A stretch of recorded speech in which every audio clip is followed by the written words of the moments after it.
I always thought someday my ship would come in, and here I am sitting in Canada, and here comes my ship. This is Quaker Oats Factory. The original 5-story wooden structure burnt completely to the ground in the early 1900s in a devastating fire that left only the very large brick chimney standing. Since then, they have rebuilt, added to it several times, and now they make all the granola bars, hot cereals, Gatorade, cookies, and other such treats which are shipped all over the world right here from this very factory. Really badly also on the lower deck, we also have washrooms, so I think we're pretty much prepared for the next hour and 50 minutes or so. We are going to be out. Well, I can see the Lock 20 is open and ready for us here this afternoon, as their large gates already swung open. These large gates themselves, in which we're about to pass by here in a moment or so, made of BC fir. They are replaced every 25 or 30 years, I guess depending on how often the cruise boat runs into them. But don't worry, these ones here are old gates. As here are lock attendants walking around in circles. As to close these large gates in here behind us, they always close these gates in a V formation, always facing upstream.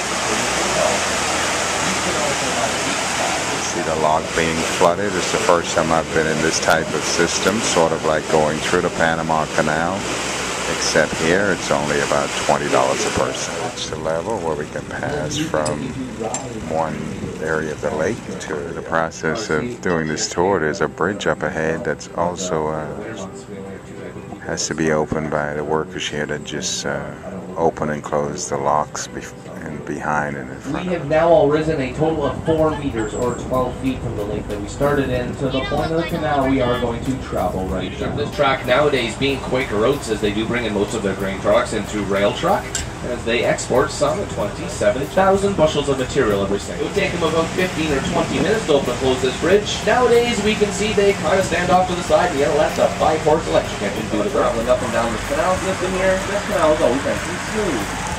The second thing this gaping walling does is it actually prevents the shoreline from eroding back into the center of the canal. This was the world's largest solid piece of concrete.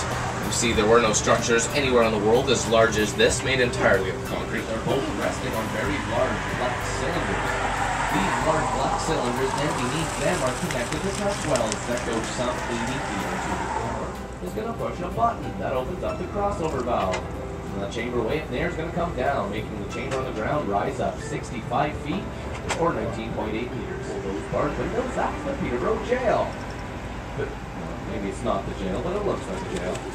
Actually, the single barred window is halfway up the wall. It's actually a tunnel that travels right through the center of this lift lock. It's actually large enough to accommodate it. We're to enter the world's highest hydraulic lift river system.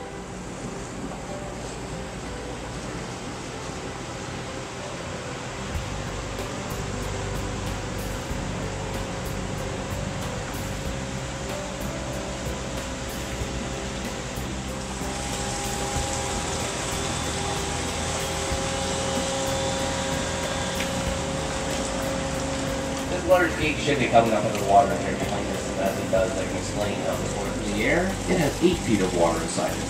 So kind of think of us as in like a giant bathtub. Our bathtub has 7 feet. Their bathtub up there has 8 feet, but I wasn't too far off.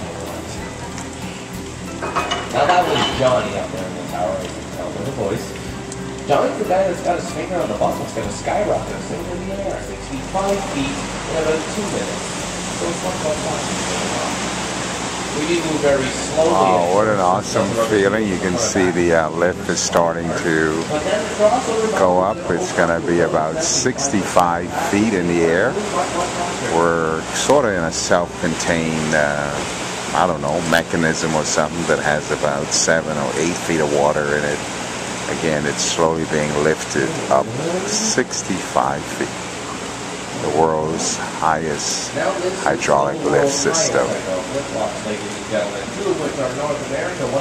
This, of course, is we can move boat traffic in 2 directions simultaneously, but I'm almost positive there's no boats in the other chamber. Not that it makes any difference at all. We could have 50 boats in our chamber and just 1 in the other one. Every boat displaces its own weight in water, so whichever chamber has the extra foot of water also has this extra 130 tons. As we do get up closer to the dock, we should slow back down a little bit. That's let the rubber seals in the front of our chamber here slide up together. They really don't like any leaks around here. Well, they have just led you just a little bit. You see, we've only actually risen 64.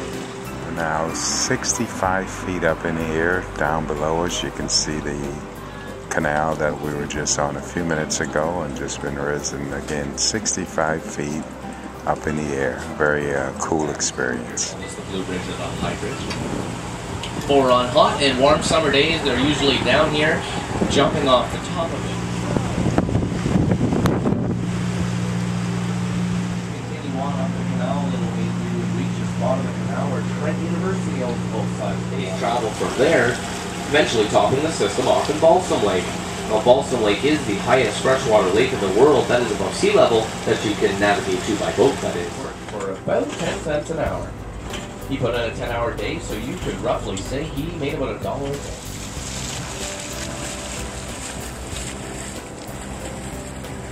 The only captain in Canada to have ever run over a car 6 times in one day with a boat. Shout out orders to all his other lock attendants to open and close the old steel gates. And that is where he himself operated a very large crank. And even now, yet today, underneath this right through here, still remains empty. You see they don't walk there. Green once the green gets in closed position. Getting even closer now, you may also be able to notice the arrow light indicating which side of the chamber we should go to. If we were to go up the other side, we'd get down just a little bit quicker.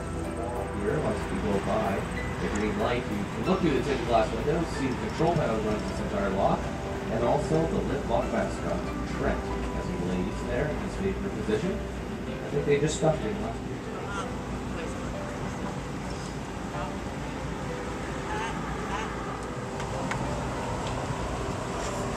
Oh, she's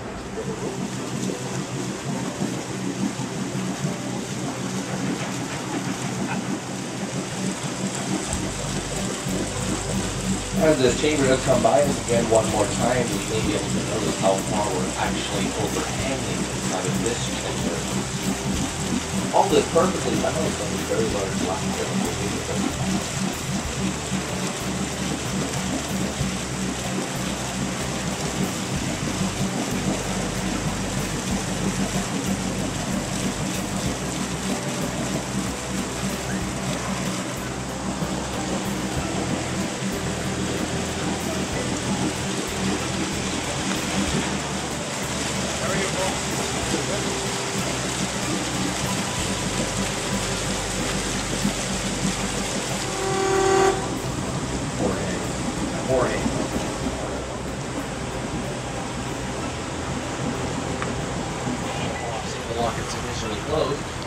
Not just any kind of geese, but Canadian geese.